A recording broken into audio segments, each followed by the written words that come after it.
अरविंद केजरीवाल और बाद में आतिशी मरलेना ने एक दो नहीं पूरे 5 साल तक अपनी सरकार के घोटालों की कहानी को दबा कर रखा, उन घोटालों की जिनका खुलासा सीएजी ने अपनी रिपोर्ट में किया था। लेकिन अब यह रिपोर्ट मार्च के पहले हफ्ते तक सदन के पटल पर रख दी जाएगी और उसके बाद अरविंद केजरीवाल ही नहीं बल्कि उनके कैबिनेट के 6 सहयोगियों को मुसीबतों का सामना करना होगा। इस रिपोर्ट में दिल्ली सरकार के सभी प्रमुख विभाग शामिल हैं। आबकारी विभाग से लेकर मुख्यमंत्री आवास के निर्माण तक की जांच की रिपोर्ट इसमें शामिल है। ऐसे में ये जानना जरूरी है कि इस रिपोर्ट में पेश होने पर कौन कौन से विभाग दायरे में आएंगे और उन विभागों के तत्कालीन मंत्रियों की किस तरह की मुश्किलें बढ़ सकती हैं। रिपोर्ट के दायरे में आबकारी, पीडब्ल्यूडी, स्वास्थ्य, शिक्षा, यमुना, डीटीसी विभाग है। सीएजी रिपोर्ट में यह भी कहा गया कि कई अहम फैसले कैबिनेट या दिल्ली उपराज्यपाल की मंजूरी के बिना मनमाने ढंग से लिए गए। शिकायतों के बाद भी सभी संस्थाओं को बोली लगाने की इजाजत दी गई। इन 14 लंबित सीएजी रिपोर्ट्स में से 11 अरविंद केजरीवाल के मुख्यमंत्री काल से संबंधित है और ये रिपोर्ट्स डीटीसी और मोहल्ला क्लिनिक्स, राज्य सार्वजनिक उपक्रमों सहित कई महत्वपूर्ण क्षेत्रों पर है।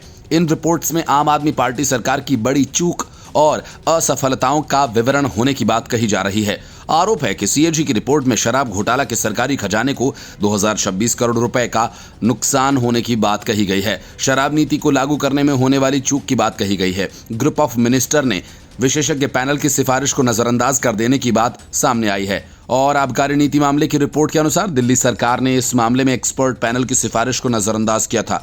जो कंपनी पहले से ब्लैकलिस्टेड थी उन्हें शराब बेचने का लाइसेंस सरकार ने दे दिया। अरविंद केजरीवाल और मनीष सिसोदिया की मुश्किलें बढ़ सकती क्योंकि रिपोर्ट अगर दिल्ली विधानसभा के पटल पर आती है तो उसके आधार पर जांच शुरू की जा सकती है। रिपोर्ट अभी टेबल नहीं हुई है, लेकिन बीजेपी का आरोप है कि सीएजी की रिपोर्ट में मुख्यमंत्री रहे अरविंद केजरीवाल पर सिविल लाइन स्थित सरकारी आवास में मुख्यमंत्री के तौर पर रहने के दौरान निर्माण में वित्तीय अनियमितता को लेकर सवाल उठाए गए हैं।